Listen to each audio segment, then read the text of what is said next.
In 2019, 16-year-old Christine Salawan was sitting in church when she got a text that made her smile. It was from a guy she'd been talking to online for a few weeks. He asked if she wanted to finally meet after church. Excited, Christine said yes. Later that day, she went to the meeting spot, but the boy wasn't there. Instead, an older man approached her and said he was the guy's chauffeur, sent to pick her up. Christine followed him, completely unaware of what was about to happen. He drove her to a remote, empty lot. And there, everything took a horrifying turn. Christine was stabbed over 20 times. And to make the crime even more disturbing, her killer skinned her face, possibly to hide her identity. Her body was found the next day, and the case shocked the entire country. Investigators discovered that the boy Christine had been talking to never existed. The online account was fake, created to lure her into a trap. Multiple suspects were questioned, including people close to Christine. And while arrests were made, the full truth about who exactly planned and carried out the murder still raises questions to the— I know the government is typically up to no good, but how in the world are they getting away with this? And let me just start by saying I'm all for creepy, harmless games, but this is too far. Apparently, there is this new annual contest where the government reportedly selects 50 young teenage boys to go on what they call the long walk. All 50 boys must walk at a continuous, steady pace of 3 miles per hour. And you're probably thinking, hey, that's not that bad. But during this long event, the boys only get limited supplies directly from the government. So limited food, water, and any medical help should they need it. And no one watching this event from the sidelines can help in any way. This walk never stops. No breaks, no rests, and absolutely no sleep. If any of the boys drop below the allowed speed or break the rules in any way, they first receive a warning. But if they do this 3 times, they're shot to death by soldiers trailing behind them. So this is a literal life or death contest, and the last man standing wins the ultimate prize. Anything he wants for the rest of his life. This is such an intense and horrifying game, unlike anything I've ever heard of before. But my biggest question is, would you participate if selected? Knowing that if you succeed, you'll be rich in more ways than one. I don't know, this is so creepy to me, but let me know what you guys— At first, people thought her body was just a mannequin lying on the grass because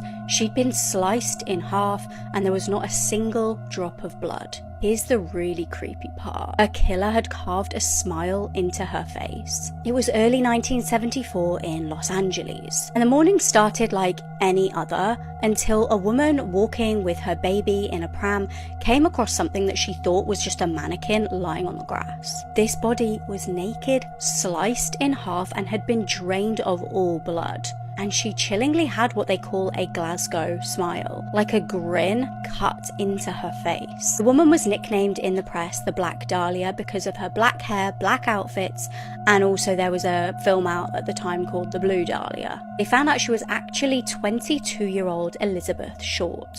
Now, she was a talented girl. She wanted to become an actress. She was really trying to make it, but she was really struggling. She had actually ended up turning to S-work just to make ends meet. And honestly, nobody could really work out A, who the hell would have wanted to do something like this to her, and B, why? How the hell did she end up on the grass in just such a gruesome crime scene? It was really difficult to determine because she was actually a really, really private person. She very much kept herself to herself, but what she had done is told a couple of her friends prior to her murder that she was scared. In her last known day, she was spotted at a diner in San Diego with an unidentified man, but honestly, that was kind of just the nature of the job, so nobody really knows who this was. She had dated a guy in the past called Robert Manley, who some suspected to be involved in this murder. But he was a hardware salesman, and police felt that because of the nature of the crime, somebody like a surgeon or somebody with like medical training would have had to actually have done this to her. It was really precisely cut in half. Terrifyingly, police were sent taunting letters from the killer. You know, like those old horror film kind of style letters where every letter is cut out from like a newspaper or magazine. And they apparently even sent a package of like her personal documents to the police to taunt them even more. Things like her social security card. One suspect was Mark Hansen, who knew Elizabeth and he was a nightclub owner. But like I said, people felt that this was a medical professional. 2 medical professionals that were suspected were Dr. Walter Bailey, who I believe knew Elizabeth's sister, and also Dr. George Hodel. and Dr. George Hodel was looked into in a lot of detail, and even his family suspected that he could have been the killer. But as of today, the case remains chillingly unsolved. Yes, this really happened. On the night of January 6, 1982, a passenger on board an airplane flying over the Guanella Pass in Colorado saw headlights blinking SOS in Morse code and alerted authorities. When rescuers went up the mountain pass, they discovered Alan Lee Phillips with his car stuck in a snowdrift. It was the middle of a snowstorm and temperatures were down to -22 degrees. He likely wouldn't have survived the night. The rescue was deemed a miracle for almost 40 years until DNA linked him to cold cases. Annette Schnee and Bobby Joe Oberholzer were murdered on January 6, 1982, the same night Alan was rescued. He got stuck coming from dumping a body.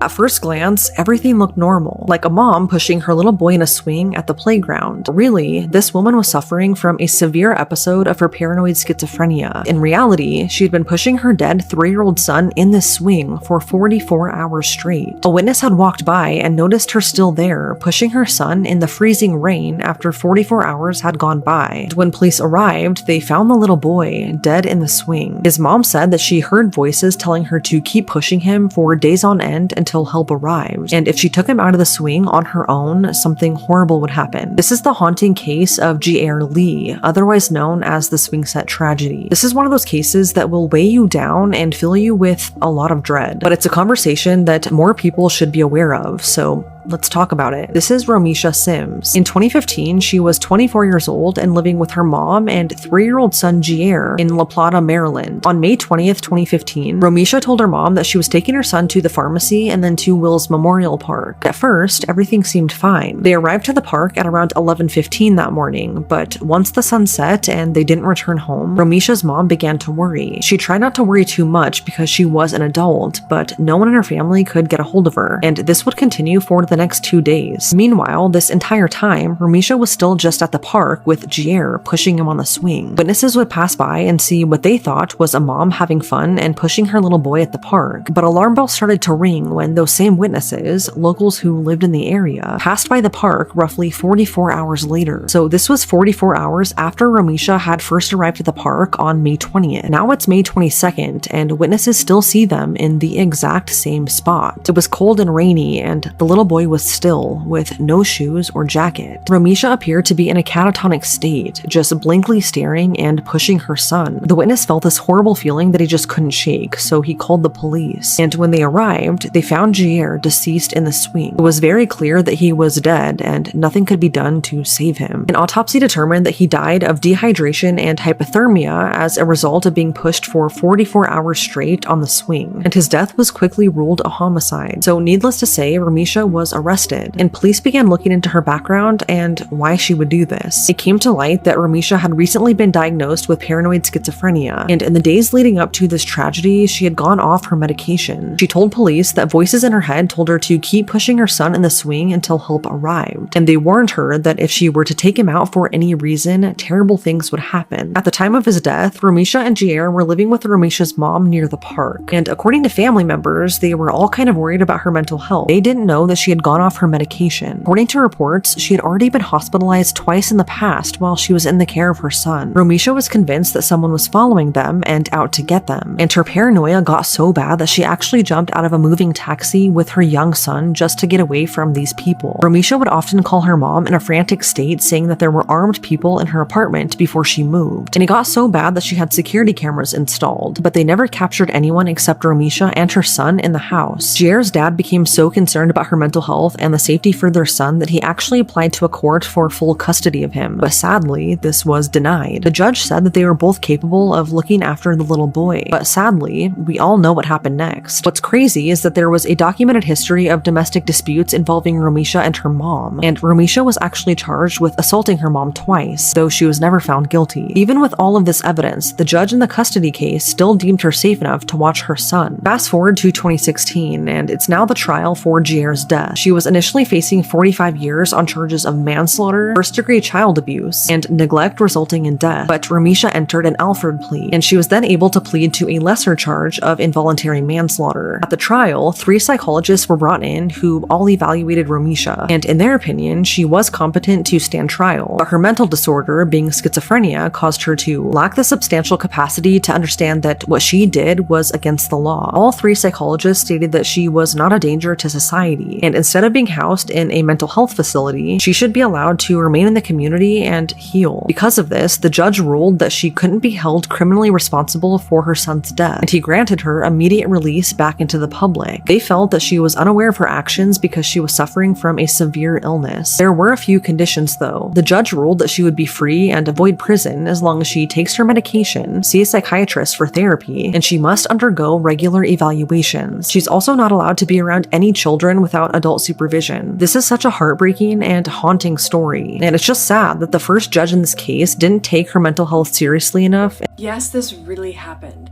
Twin boys who were separated at birth in 1940 met each other 39 years later and discovered they had been leading eerily similar lives. Both had been named Jim and grew up with a brother named Larry and a dog named Toy, and in school both had liked mathematics and woodworking and hated spelling. Both men smoked heavily, drove Chevys, and worked in security. Both married a woman named Linda, got divorced, then married a woman named Betty, and both men named their son. Do you guys remember seeing this video of the little boy falling off the treadmill over and over again? It went absolutely viral on TikTok. I remember seeing it and being like, oh my god, that's a terrible, horrible video. But looking into, listening, and learning the backstory of that video is so much darker than I could have ever imagined. With that being said, I do have to give my usual warning. We're talking about a child today. If you think that listening to this, it's a really heavy case, let me just say that. But if you think that listening to this is going to harm your mental health in any way, please skip this video, take care of yourselves, and I will see you in my next one. I love you. I also wanted to take this time to mention that if you follow me on Instagram, you know about my personal life. I'm engaged. My fiance's name is Mitchell. Mitchell has a little brother named Blake, who is the best person that you could ever meet, and also soon to be my future brother-in-law. But Blake has a protein powder business of protein made specifically for women, every single woman out there. I drink it every single morning, and you should try too, because 1, it's delicious, but also 2, how fun would it be if we were all drinking the same thing every single day? Anyway, there's chocolate and vanilla, and I'm gonna link it on my Amazon storefront, so go buy pink powder. This is the story of Corey Macholo and what has been referred to as the treadmill murder. 6-year-old Corey Macholo was born in 2014 to his mother, Brianna Macholo, and Brianna was only 17 years old when she had him, and it wasn't by choice nor under good circumstances. She got pregnant as a result of SA by the baby's father when she was only 16 years old and the father was 21. However, even though becoming a mom as a junior in high school was not what she had planned for herself, Corey became the light of her life. And while taking on the challenges of becoming a new single mother, Brianna raised Corey to be her new little tiny best friend. He's been described as being a very creative little boy. He loved to paint, he loved to draw, he always wanted to learn something new, and overall he was just full of life. And although Brianna was doing the best that she could, she did struggle, and she struggled specifically with using substances going into her early 20s and as Corey was growing up. And it got to a point that Brianna felt like she needed these substances to be able to function. However, she has always said that she never used substances while she was taking care of Corey or whenever he was around. And I'm obviously not defending that. I'm not saying that that's the right thing to do, because it's not, but it is worth it to note that there was nothing that would lead us to believe that Corey was ever neglected in her care, because by all accounts, Corey was taken care of and he was a very happy little boy.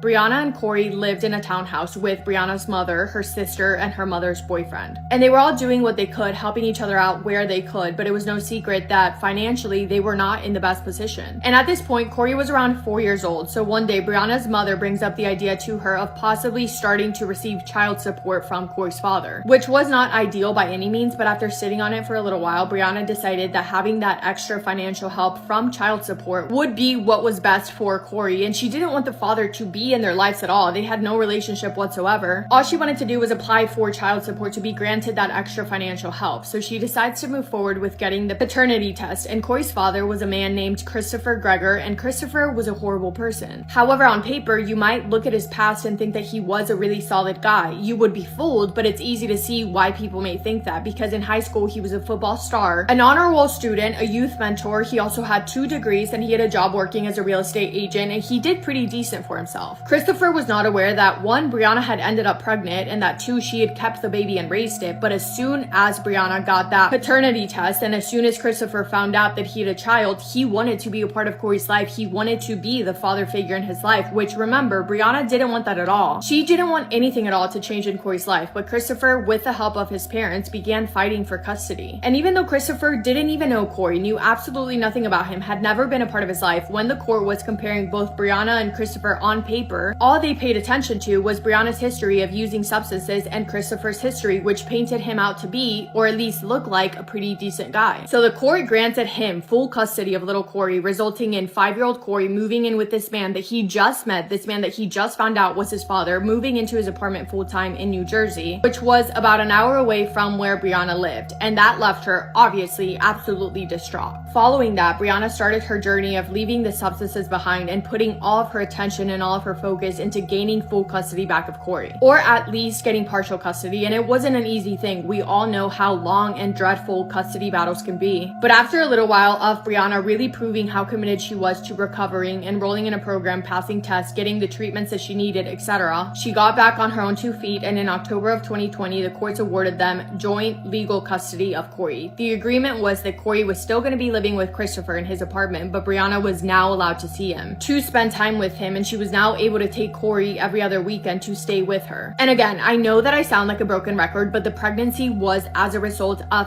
SA. That's not to say that Corey wasn't loved and adored and the cutest little boy you've ever seen, because he was, and he was loved by so many people, but that is to say that the relationship, if you could even call it that, between Brianna and Christopher was not a good one by any means. They actually previously had each other blocked on their phones. They had no intentions of ever speaking to each other again, but of course, when the court gave them joint custody, the court ordered for them to unblock each other to be able to communicate and try their best at co-parenting. So they did that. They also began attending co-parenting sessions, but Brianna always knew that Christopher was not the good guy that he seemed to be on paper, and her son, the most precious thing to her in her entire life, being cared for by Christopher was something really scary and really concerning for her, and rightfully so, because very, very quickly, Brianna started to notice that every single time that she saw Corey after Corey spent time with Christopher, Corey seemed to have visible injuries on him. She first noticed when Corey spent time with Christopher for the 3rd time ever, like ever in Corey's life, when he hung out with his dad for the 3rd time ever, Corey came home and his face looked like something happened to him, like maybe he fell off somewhere, he got hit by something, and only weeks after that, Christopher saw Corey again, and Corey came home with a split lip and a swollen face, and Brianna was so concerned when she saw her little boy like that she asked him what happened, but Corey wouldn't say anything, so she asked Christopher what happened, and Christopher just casually brushed it off and said that he had a little accident while playing soccer outside. But since the beginning, Brianna just knew that something wasn't right, and she kept trying to do everything possible to regain full custody of Corey. In the meantime, she also made sure to keep a record of pictures and also made sure to write down every single time that she saw a new injury on Corey, just in case. But just because she was recording it and keeping track of everything, it didn't mean that she was just going to sit around and wait for something to happen. No, of course she didn't want that. She didn't want it to escalate. So after seeing Corey like that and taking pictures, she submitted the pictures with her concerns to the Division of Child Protection and Permanency, otherwise known as DCPP. But then it happened again. He came home injured, Brianna reported it, and nothing happened. And then it just became this repeated cycle as the months passed of Brianna documenting and reporting every incident, sending pictures to DCPP expressing her concerns, but nobody did anything. Over the course of 18 months, Brianna made at least 100 reports to DCPP telling them that Christopher wasn't the guy that they thought that he was, and claiming that he was harming their son 100 times. And Brianna said that every single time that she called, they just made her feel like she was bothering them. But that means that 100 different times, more than 100 different times, someone was made aware that a child was in danger, and over 100 times someone decided that it didn't matter, that it was not important enough. In April of 2020, she wrote a letter again describing the injuries in detail, saying, "Is someone going to do something about this, or are we going to allow his father to continue to hurt him? I have pictures of injuries that began in September, which is when his father came into his life. Please get back to me." In July of 2020, she wrote them again with pictures of Corey's injuries, black eyes, and an injury that looked to be like a bite mark on him. Finally, eventually, DCPP decided to actually do something, and they scheduled a caseworker to interview Corey, but they scheduled the interview at Christopher's house with Christopher present. So obviously, Corey didn't say that anything was wrong because his dad was standing right there. And when Brianna learned that Corey didn't speak up about what was really going on, she was furious, and she begged them, she was pleading for them to please schedule another interview without Christopher being present, saying that Corey was scared of his father and that he needed to be interviewed away from him. But yet again, she was practically ignored, and there was never a follow-up interview. That brings us to March 23rd of 2021. The night prior, Corey had slept at his father's house, and that That day, which was a Tuesday, Brianna picked him up from school, and yet again, she saw visible new injuries on his face. She asked him what happened, and all Corey said was that Christopher had forced him on a treadmill and made him run as a punishment for being, quote, too fat.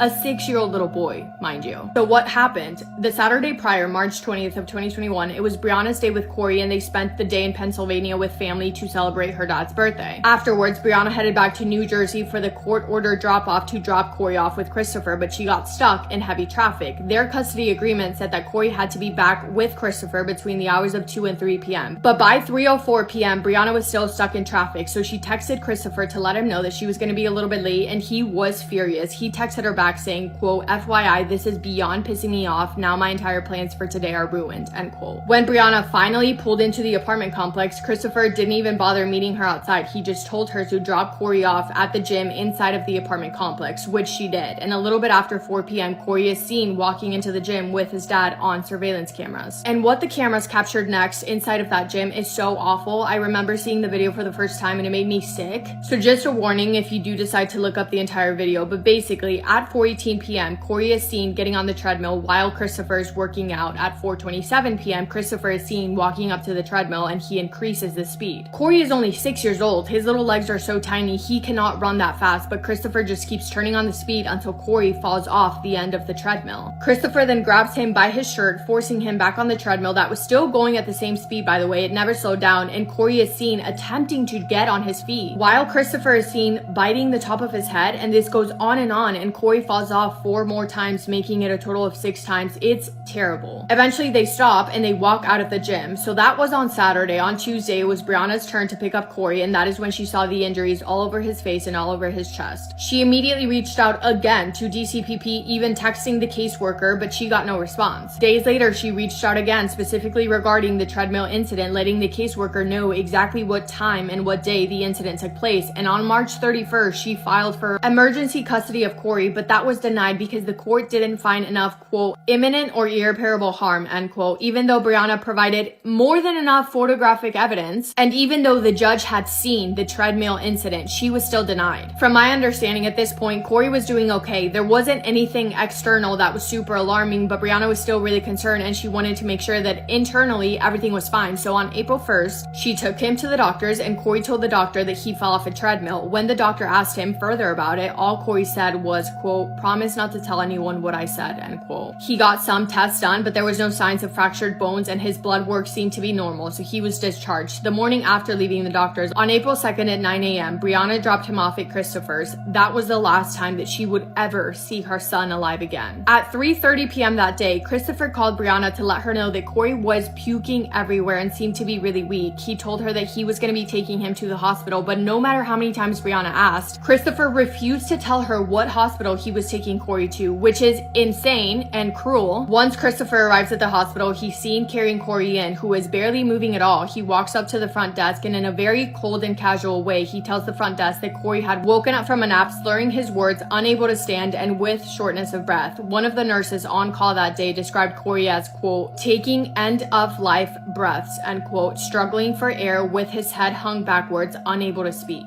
Corey then went into cardiac arrest, and every single nurse and the doctor fought as hard as they could to keep him alive, but despite their best efforts, they couldn't. And while his son was taking his last breaths, Christopher walked out of the room like he had no care in the world. Only less than 1 hour after arriving at the hospital, 6-year-old Corey lost his life, surrounded only by hospital staff. Absolutely heartbreaking. The medical examiner ruled that Corey had, quote, succumbed to blunt force injuries with cardiac and liver contusions, acute inflammation, and sepsis, end quote, but the manner of death was listed as undetermined. When Brianna found out, she found out by a police officer knocking on her door, and her entire world came crashing down around her. It was devastating. Christopher, on the other hand, was described to be acting completely cold and detached. On January 7th of 2021, Christopher Gregory was finally arrested after the disturbing treadmill incident raised red flags about how he was treating his son. He wasn't arrested for his murder. He was only arrested for the treatment that happened in that video. But shortly after, he was released. And in September of 2021, Corey's case was re-examined by different forensic psychologists who ruled the manner of death as homicide. And after what felt like the longest investigation in the world, it was led that the injuries that led to Corey losing his life happened while he was in Christopher's custody. And with that, on March 9th of 2022, Christopher Gregory was arrested for Corey's murder and he was charged with first-degree murder. He was held without bond at the Ocean County Jail.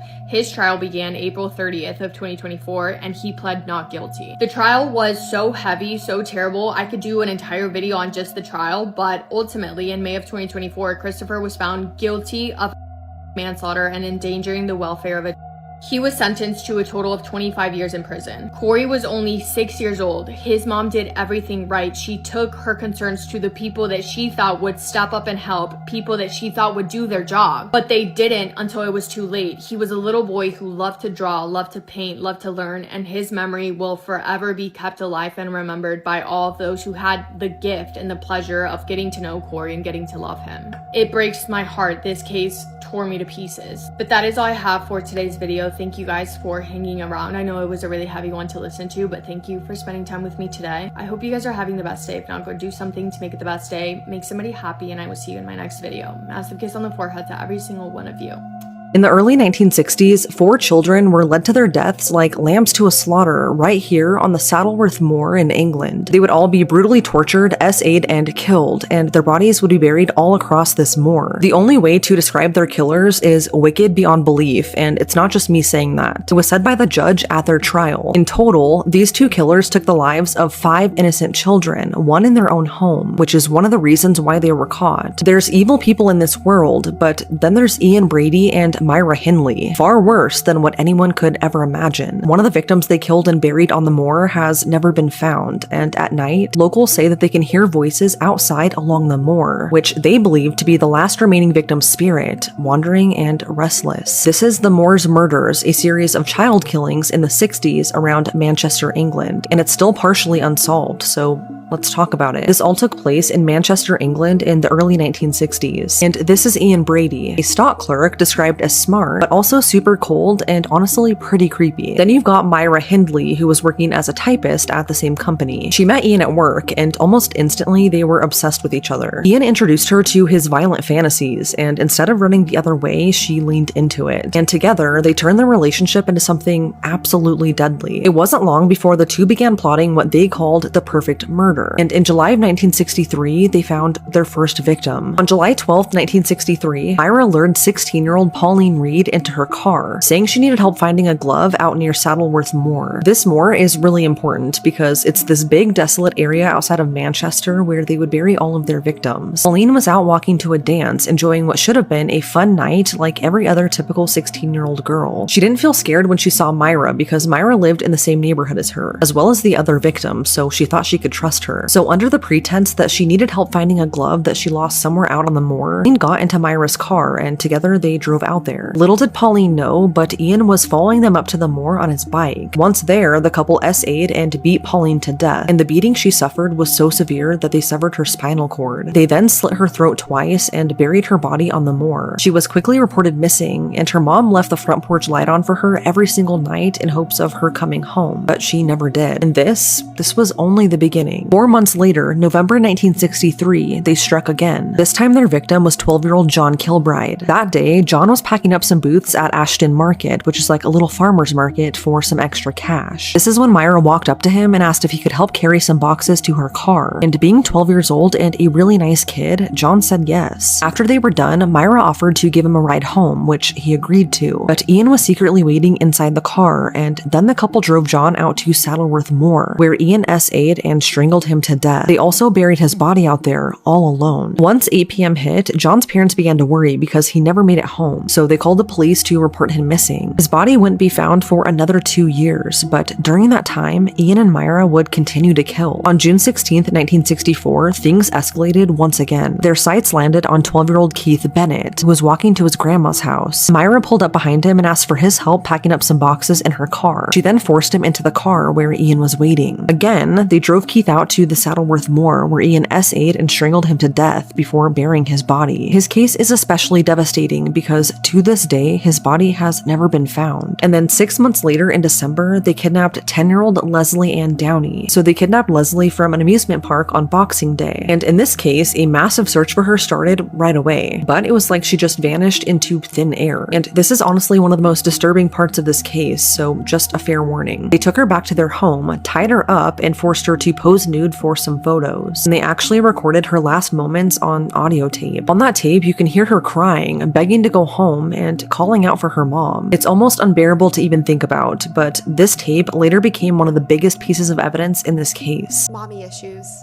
Sean Great was the youngest of 3 and grew up in Ohio. His parents' marriage was very violent and toxic. They were always fighting. Sean was never very close with either of his parents, but the relationship between Sean and his mother was really, really bad. His mom was a big partier, a heavy drinker. She abused substances. His mom would leave for days at a time, just leaving her kids home alone. Sean was just very neglected as a child, and he learned from a very young age that he only got attention from his parents when he acted out. When Sean was only 11 years old, his mom left her children without warning and without a goodbye. When Sean was only 14 years old, he began abusing substances and alcohol to numb the pain. When Sean was 16 years old, his mom just returned home out of the blue after 5 years with barely even a "I'm sorry" or an explanation. At 16 years old, this was the first time in Sean's life that he ever fantasized about killing someone. Sean was a very angry kid with mommy issues, and he took it all out on innocent people. It's been said that Sean was a very charming guy who had no trouble getting girls, especially when he was younger. But Sean was an incredibly abusive partner. A lot of people said it was like a Dr. Jekyll and Mr. Hyde kind of situation. On the outside, Sean seemed really nice and charming and generous, when in reality, he was a very vile, narcissistic, abusive, and controlling and manipulative man. Sean was also a deadbeat dad. Sean had 2 kids with 2 different moms by the time he was 22 years old. He first became a dad when he was only 18 years old, and then when he was 22 years old, he got a 17-year-old girl pregnant. He was always a very abusive partner, but with this poor 17-year-old girl, it was on a whole different level. He attacked her multiple different times while she was pregnant with his kid. He attempted to kill her once. He also kidnapped her and her sister and S.'ed her. When Sean was only in his early to mid 20s, he had already been arrested multiple times and been in and out of prison. These were for all different kinds of charges: burglary, domestic violence, multiple times, kidnapping, but he was never in jail long. It was always from 1 month to 3 years. Before Sean even turned 30 years old, he committed his first murder. It was 2005 and Sean was at his mom's house. 23-year-old single mom of 2, Dana Lowry, was going door to door selling magazines. Sean lured Dana into his car, took her to the place that he was staying at. He killed her with a sharp weapon, and then he disposed of her body on the side of a road and then set her body on fire. Sadly, it took a very long time to identify Dana's body. She was a Jane Doe for a very long time. She was so young. She had a family. She had 2 children that for a very long time thought that she just up and vanished one day. And Sean had gotten away with murder. He had an inflated ego and a god complex. Sean ended up getting married for a little bit. He got married, and with his wife, he had a 3rd child, but within months of getting married, his wife took the child and left him for good, so you can only imagine how that went, considering it was only a couple months into their marriage. And then in March of 2015, 10 years after killing Dana, Sean killed for the 2nd time. He had befriended this woman, Rebecca Lacey. Rebecca was an S worker, and Sean killed Rebecca because he believed that she had stolen $4 from him. He strangled her and dumped her body in a wooded area. When her body was discovered, because Rebecca was an S worker, they did not investigate and just assumed that she had overdosed or something. 1 year later, Sean entered a romantic relationship with this woman, Candace Cunningham.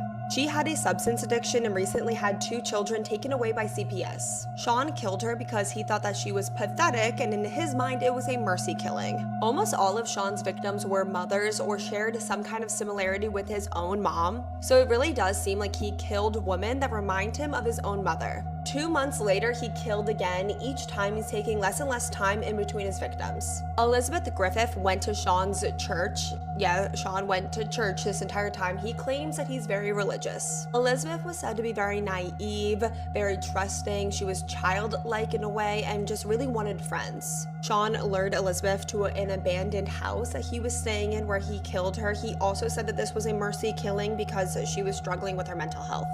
And he left her body in a closet of that same abandoned house. A few weeks later, Stacy Stanley was driving when she got a flat tire. She pulled into a gas station and Sean just so happened to be there. Sean offered to change Stacy's flat tire and she was so grateful. She asked him if there was anything she could do, like if he wanted money or something, because she was just so grateful. And he asked her just for a ride home. Sean brought Stacy back to that exact same abandoned house where he SA'd her and killed her and left her body in the basement. Not long after, Sean abducted another woman. Her identity is unknown, so we're just gonna call her B. B was a very religious woman. She went to the same church as Sean. Sean was really into B romantically, but B was not interested in Sean. B just wanted to be friends with Sean, so they would hang out sometimes. One day when they were hanging out, Sean asked B if she wanted to come over and read the Bible together. So he brought her back to that exact same abandoned building where he held her captive for 3 days.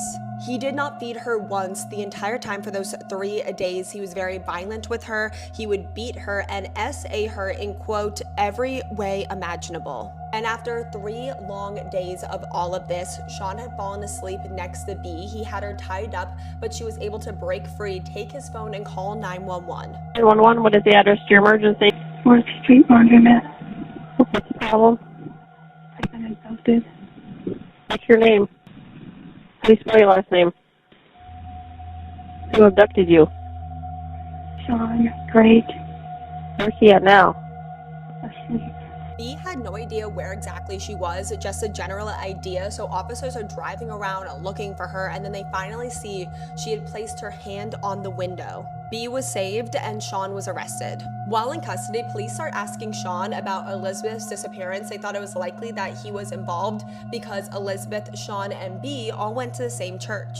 Realizing that it was only a matter of time before the police found Elizabeth and Stacy's bodies in the house that they just arrested him in, he confessed. Sean actually made a full confession of all 5 murders because he was really afraid of getting the death penalty, and he thought that if he cooperated that he would not get the death penalty, but he actually never made a plea deal. He just confessed willingly. Sean told police that they would find Elizabeth's body in the closet and Stacy's body in the basement. He also confessed to Candace's and Rebecca's murders as well as Dana's murder. But Sean actually didn't know Dana's name, and because she was a Jane Doe, it was really hard to identify his first victim. It actually took 3 years after Sean's confession to identify Dana's body 14 years after she was murdered. 14 years later, her family and children got closure. And Sean was sentenced to the death penalty plus 3 life sentences. His execution was actually scheduled for May 19th of this year, but it was delayed. And if you watched the end of this video, thank you so much for listening to the victims' stories in today's case. If any of you guys have any connection to the victims of Sean Gray, my heart truly goes out to each and every one of you. I want to hear all your opinions on this case in the comment section, but please remember to always be respectful because you don't know who is connected to the victims of the story. They could be on TikTok and they could be watching this video and be in the comment section. So just always be a good person to your fellow person. Let me know what case you want to see me cover next. Thank you to everyone that suggested it. Yes, this really happened. Twin boys who were separated at birth in 1940 met each other 39 years later and discovered they had been leading eerily similar lives. Both had been named Jim and grew up with a brother named Larry and a dog named Toy, and in school both had liked mathematics and woodworking and hated spelling. Both men smoked heavily, drove Chevys, and worked in security. Both married a woman named Linda, got divorced, then married a woman named Betty, and both men named their sons James Allen. She's been called the crazy ex-girlfriend killer and been compared a lot to Jodi Arias. She was so obsessed with him that if she couldn't have him, then no one could. Growing up, Brian Poston was very close with his family, and he was your stereotypical golden boy. He was good-looking, popular, smart, and a big overachiever. In college, Ryan graduated with a triple major, which is very impressive. He then went to law school, became a very successful lawyer, and he even owned his own law firm before he was even 30 years old. But his entire life and future would change in 2011 when he met Shayna Hubers. Ryan was scrolling social media one day when he stumbled upon Shayna's spring break photos. He messaged her and the two started going out. Shayna was also very smart, outgoing, and popular, but she was also called a bit of a drama queen. In school, she was seen kind of as boy crazy. She always had some kind of boy drama, boy troubles. When Ryan and Shayna met, Ryan was 28 years old and Shayna was only 19. They're both obviously very attractive. They were really smart. They start dating, but the two had very different views on what their relationship was. Ryan was only looking for something casual when he met Shayna. He was not looking for a commitment, and he did not see Shayna as something serious or something long-term. Shayna, on the other hand, was already head over heels for Ryan, was already telling people that he was the one, and was just overall completely obsessed with him. She was very insecure and jealous and would often compare herself to girls that Ryan had dated in the past. While Shayna was in college, the two of them actually lived 80 miles apart, but Shayna would always just show up at Ryan's job, at his condo, and she would even let herself into the condo because she had a key made for his apartment. She also hacked into his Facebook account and was calling Ryan and texting Ryan hundreds of times a day. It's actually been said that during their 18-month-long relationship, there was 50,000 texts sent amongst them, and it's been said that Ryan sent anywhere between like 500 and 1,000 of those texts, and Shayna sent the other 49,000. The relationship was clearly very toxic. It was always on again, off again. They were always fighting, mainly because Ryan was not into her obsessive behavior. Ryan would always break up with her, and he would always try and break up with her and end things for good, but Shayna could not take no for an answer. Shayna is said to be very manipulative and would always find a way to guilt Ryan to take her back. It got to a point where Shayna was very clearly stalking Ryan whenever he would break up with her. She would call him, like I said, hundreds of times a day, so Ryan would block her phone number, and then she would go get a new phone number so she could keep calling and texting him. Shayna was harassing the other girls that Ryan was seeing whenever they would break up. She would show up at his job and was also breaking into his condo. There was one time when they were broken up that Shayna broke into his condo. He was telling her to leave and she would not leave, so Ryan just left his own condo. It had gotten so serious that Ryan was texting friends and family almost weekly that he did not know what he could do to get rid of Shayna. He told multiple people that he was considering a restraining order, and also one day texted one of his family members, "She's literally probably the craziest effing person I've ever met. She almost scares me." Meanwhile, Shayna had a very different story and a very different viewpoint on the relationship. She told people that Ryan was the abusive and controlling and obsessive one. She texted people that he was evil, that she hated him. She also joked about shooting and killing Ryan and making it look like an accident, which is very interesting considering that 2 weeks later, that's exactly what she did. The day before Shayna killed Ryan was October 11th, 2012. Ryan was in the process of ending things with Shayna yet again. However, that evening, he invited Shayna over to his parents' house, which I know is very confusing because he was considering a restraining order and was scared of her and she was stalking him. It's definitely some mixed signals. But later that same night, back at Ryan's condo, Ryan did try and break up with Shayna. It was pretty late at night by the time that he broke up with her, so it's believed that Ryan let her crash in the living room because, again, she lived 80 miles away. Shayna was so devastated and hysterical about the breakup that she called her mom, hysterically crying at 3 a.m. Her mom was so concerned for her daughter that she got in the car and drove 2.5 hours at 3 a.m. to meet Shayna at Ryan's condo because Shayna was that hysterically upset. The next afternoon, Shayna starts texting Ryan, her now ex-boyfriend, that she's in the hospital, that she's in the emergency room, that there's something seriously wrong with her heart. But this was all a lie. At this time that Shayna was texting Ryan about being in the emergency room and all these symptoms that she was having, she was actually out shopping with her mom. She was Googling symptoms of some really serious illnesses to send Ryan to try and manipulate him and guilt him because he had just broken up with her. But Ryan did not care because Ryan was already moving on. He actually had a date set up for that night with beauty queen Aubrey Bolt. She was the Miss Ohio winner and actually the second runner-up for Miss America. But Ryan never showed up for that date. Aubrey thought that Ryan had stood her up, but that was not the case. As Ryan was getting ready to leave to go meet Aubrey for their date, his ex-girlfriend Shayna showed up at his condo, and with the key that she had made, she let herself right into his apartment. Not long later, Shayna called 911 to report that she shot and killed Ryan in self-defense. Campbell County 911. Ma'am, I killed my boyfriend in self-defense. Okay, where are you? I'm standing about 10 feet from his dead body. He beat me and tried to carry me out of the house, and I came back in to get my things, and he was right in front of me. Shayna had broken into Ryan's apartment, and with a weapon that Ryan owned and had in his apartment, she shot him 6 times. At one point, to escape Shayna, Ryan actually locked himself in his bedroom, and then Shayna used her phone to Google how to pick a lock with a bobby pin, and Shayna did successfully unlock that door. Shayna was 21 years old and Ryan was only 29. While in custody, Shayna stuck to her story that Ryan had attacked her, she was afraid for her life, and she killed him in self-defense. In the condo, there were 0 signs that there was a huge struggle. Also, Shayna had no injuries, no marks, cuts, bruises, nothing. Also, her story was repeatedly changing. The interrogation of Shayna Hubers is bizarre. She's dancing, she's singing.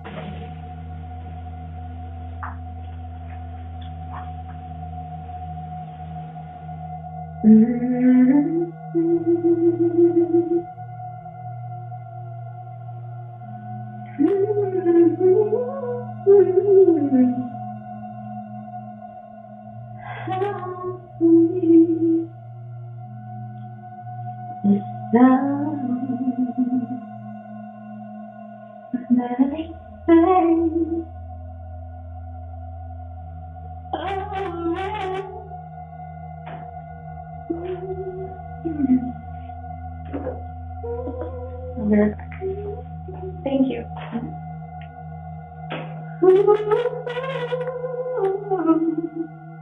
She's going, I did it, I can't believe I just did that. I did. Yes, I did. I can't believe it. She's caught fake crying literally a few hours after killing Ryan. She's hysterically crying when the cop's in the room. The second the cop leaves, she snaps out of it.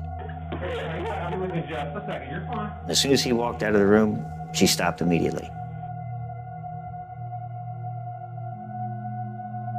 She's so cold and disgusting. There's one clip where Shayna says that she shot Ryan in the face to give him the nose job that he always wanted. I have a completely deformed face. He's very vain and wants to get a nose job. Just that kind of person. And I shot him right here.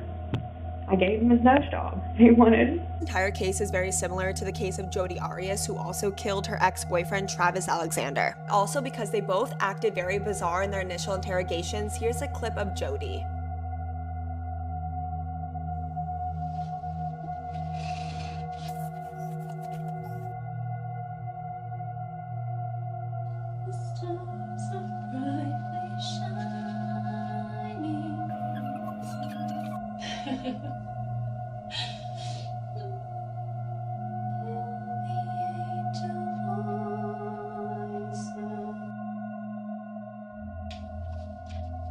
Shayna's first trial began in April of 2015 and she pled not guilty. And Shayna was definitely painted as the crazy, obsessed ex-girlfriend that killed Ryan because he broke up with her. But Shayna claimed that Ryan was abusive.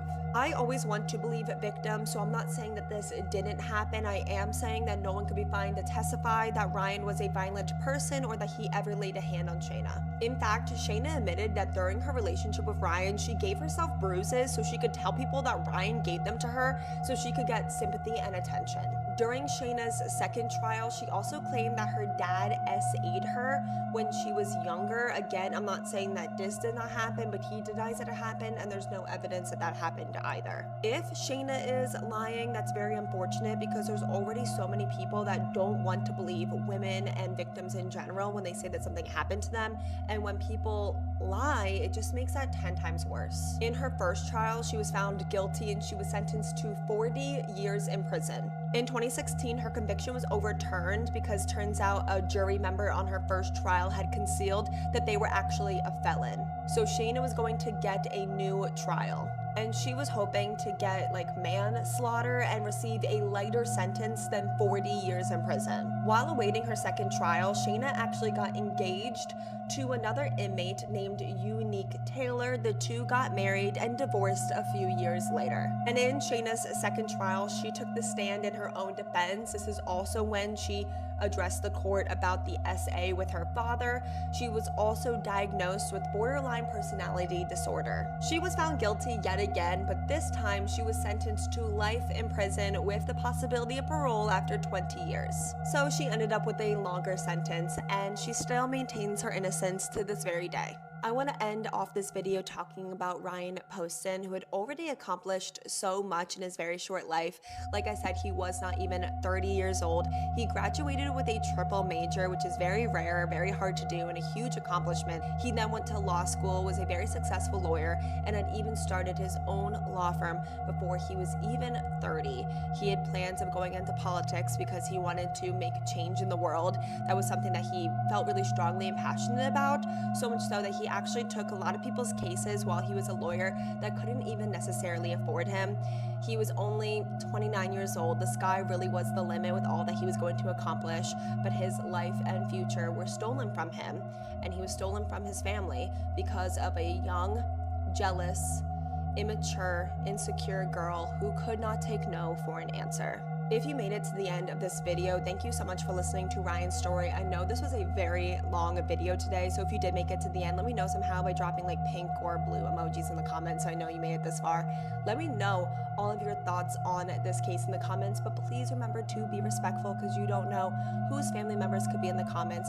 While you guys are in the comments, let me know what case you want to see me cover it next. Thank you to each and every one of you that suggested I cover this case. I got a lot of suggestions for this one in the past couple weeks, so thank you to everyone who suggested I covered this case, and please be a good person to your fellow person. I will see you guys all next time in my next video. Have a safe and happy Epstein would say it flat out, the younger the better, and the more that you would allow him to do to you, the more that you would do to him, the more money you would get. Everything about him feels so mysterious, and the people who are still alive and around to tell his story are not willing to say the full truth. And here's the thing, there's people that deserve to be talked about as often as this guy is. He is not one of them. With all this new information coming out and everything about Epstein that's currently on the headline news, I thought we would do a recap just so we're all on the same page, so we all understand what's going on, what kind of guy we're talking about here. I do have a full deep dive on my podcast linked in my bio if you haven't listened to that. That episode is 45 minutes long, but today we're just going to do sort of a recap on who Jeffrey Epstein is. Jeffrey Epstein was the eldest of two children. His mom was a stay-at-home mom and his father worked for the New York City Parks Department. The family grew up in a neighborhood called Seagate in Brooklyn, New York. And ever since he was little, Epstein was smart. He loved numbers, he loved math, he did good in school, he liked school, and he had a very clear vision for his future. Simple goal: to be successful and to make a lot of money. He graduated high school in 1969. He went on to one college, then transferred to NYU. He was there for 3 years and left, never finished his degree. At 21 years old and with no degree in 1974, he became a teacher teaching math and physics at the exclusive Dalton School in Manhattan. He wanted to work there, to teach there, because the wealthy kids went there. He wanted to have access to them. He wanted to make connections to America's wealthiest families who sent their children to that school. And two things stand out in regards to his time there. One, that students always claimed that Epstein paid more attention to the female students and was really creepy and weird around them. But two, that his intentions of crossing paths with wealthy people worked, because it was thanks to one of the students' parents that Epstein was able to land a job at Bear Stearns. Bear Stearns was a major American investment bank and financial services firm. Epstein then worked as a trader and financial analyst at Bear Stearns for 5 years. Then, when he was around 27 years old in 1981, he left to go do his own thing. And what exactly did he do? In simple terms, I guess Epstein claimed that he was basically a wealth manager. He helped rich people manage their money, manage their finances, but he was always sus, because remember I said he was always very book smart, but he never got a degree. Somehow he was able to get his foot in the door just by making the right connections, but sus, because he never had an office, he never had a list of employees, a client list, or any official records of investment for that matter. He did that for a couple of years until 1988 when he launched his own consulting firm, J. Epstein and Company, and one of his most prominent clients there was billionaire Leslie Wexner. Leslie Wexner was the founder of a business empire, the business empire that owned Victoria's Secret, Bath & Body Works, Abercrombie & Fitch, etc., etc. He's still alive, actually. He's 87 years old, and according to Forbes, his net worth is over $9 billion, billion with a B. So Jeffrey Epstein starts managing his money, but he doesn't only benefit from that, he also benefits from the status. And then all of a sudden, Epstein is seen hanging out with the wealthiest of the wealthy and is often seen in these elite circles. And what does it mean for someone like Jeffrey Epstein to be buddies with Leslie Wexner? Well, it meant that he now had an unusual access to Victoria's Secret and Victoria's Secret models. And it's around that time that Jeffrey Epstein then starts bringing in girls from all over the world, all over the country. I'm talking 13, 14, 15-year-old girls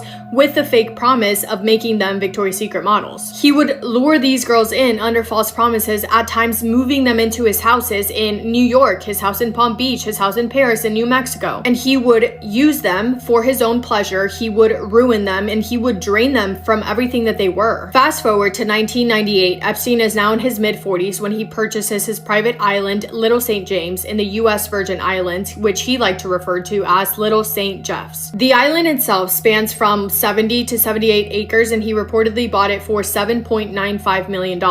He buys it and basically gives it a makeover, building different cottages all throughout, adding a swimming pool, multiple swimming pools, tennis courts, importing 40-foot tall palm trees, a private helipad, you named it. Everything that you can think of was on that island. He also hires staff members on his island for literally anything that you can think of, and his staff members would later say that one of the weird things, because a lot of weird things happen on that island, one of the weird things is how many underage girls were seen constantly coming and going. Some of the pilots said that underage girls were seen routinely flying in and out of the island. But Epstein, his staff members, and the girls that he was routinely flying in and out of the island, it does not even begin to cover how much traffic the island got. Because Epstein would also invite his friends there, business partners or acquaintances, whatever, and for what reason, we can't be certain, but we can assume. And based on some of the flight logs, allegedly, we know, or we can assume, that some of the people who visited the island at one point or another included people such as Bill Clinton, Michael Jackson, Rupert Murdoch, Leslie Wexner, Courtney Love, Janice Dickinson, Ted Kennedy Jr., etc., etc. Ghislaine Maxwell, she was also a person who frequented the island. She was Epstein's supposed girlfriend, but she was basically his right-hand woman. And one of Ghislaine's main jobs was to recruit and essentially manage the girls who were brought onto the island. She would coordinate all travel to the island and then manage their schedules, which meant scheduling massages that they were to give to Epstein. And those massages was just something to call them to cover it up for what it really was. And what it really was full-blown SA. Ghislaine Maxwell was born in France, and she was born into wealth. She was a billionaire's daughter. And I'm talking wealth, like money. Like her childhood home had 51 rooms, if that tells you anything. She grew up attending lavish parties, big events, fancy dinners, galas, grew up around politicians and celebrities, the whole thing.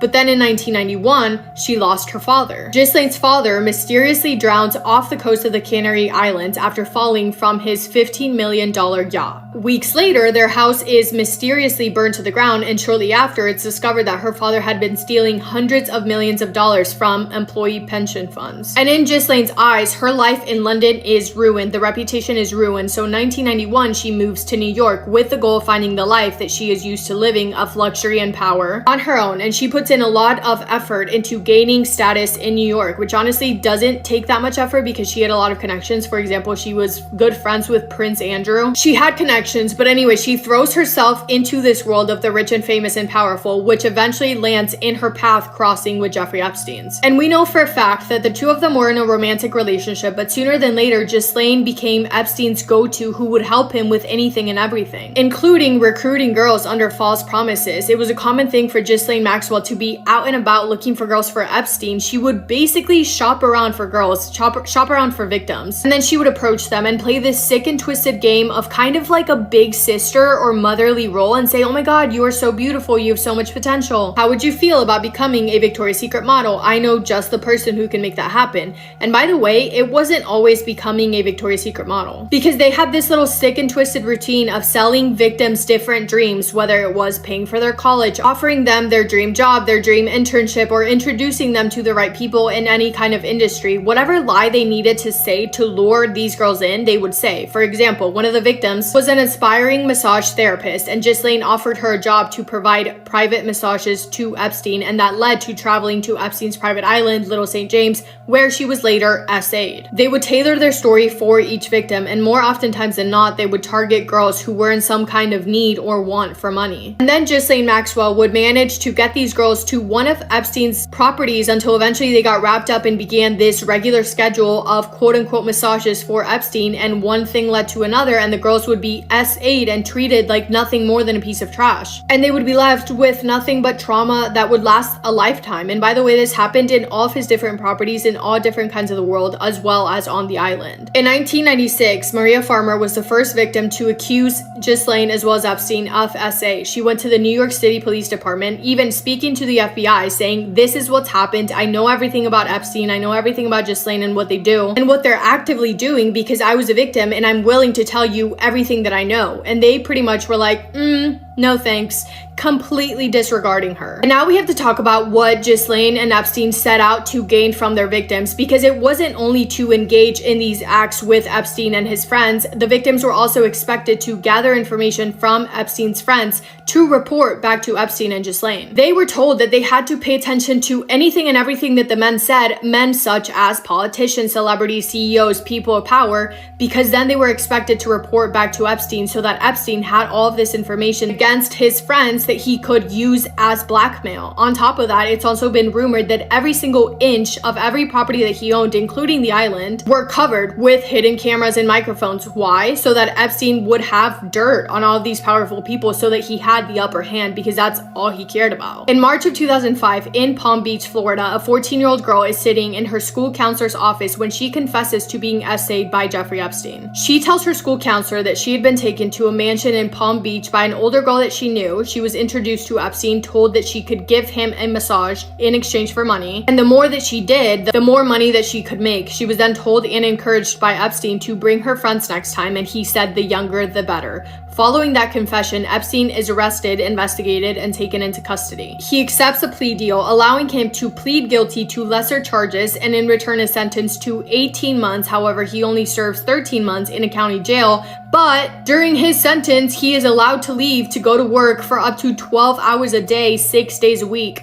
But then comes 2018. The Miami Herald publishes a year-long investigative series exposing everything, most notably exposing the full details of Epstein's plea deal, and in turn bringing up the many stories of many victims who had never spoken publicly about their experience with Epstein. And then on Saturday, July 6th of 2019, Jeffrey Epstein is arrested by the NYPD and the FBI as he walked off his private jet and back onto US soil from his travels. He's arrested and charged with conspiracy to commit and girls and was being held in New York in custody awaiting trial. And while in custody, he's absolutely losing his mind. He's going insane, and I'm talking insane. Like, he's sitting in his cell, rocking back and forth, whispering things to himself, not doing well. He was so noticeably unwell that he was put on watch to make sure that he wouldn't do anything to himself. However, he's arrested Saturday, July 6th, and August 10th, so just a little bit over a month after his arrest, Epstein is found deceased in his cell. His death ruled an unaliving. However, this is highly controversial. Either you believe that he did do it to himself or you don't, and you think that foul play was involved. And new information has come to light. New information keeps getting released. I'm talking like earlier this month in September, which is why I'm making this video, but let's backtrack for a sec. As far as his death being ruled an unaliving,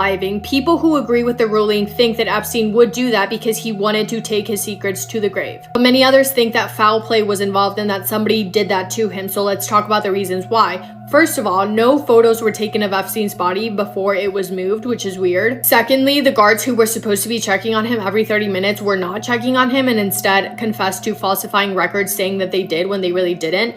Third, the cameras surrounding his cell were not working, which is one of the things I want to talk about, so hold on. But very quickly, fourth, he was also supposed to have a cellmate, but his got transferred and he didn't get a new one. And fifth, the fact that Epstein's brother got a second autopsy done, and according to him, the results from the second autopsy that they got done showed that his injuries did not align with his death being ruled unaliving. But let me know what your thoughts are on that because I'm curious. But Epstein is arrested. Ghislaine Maxwell goes on the run, but she's arrested by the FBI in 2020, facing multiple charges too horrible in facilitating everything that Epstein did. In 2021, she's found guilty on 5 out of the 6 federal charges and is sentenced to 20 years in prison, meaning her release date would be in 2037. And in court, Ghislaine states, quote, "It is the greatest regret of my life that I ever met Jeffrey Epstein," end quote. Okay, so that's like an overview of the case. If you always see, like, I'm sure every single one of you has heard Jeffrey Epstein's name, but if you don't know why or how, that's kind of the backstory on his lore, I guess. But like I said, new information is being released on what feels like the daily, and I have to still catch up on everything that has been released. I know that earlier, like maybe last week,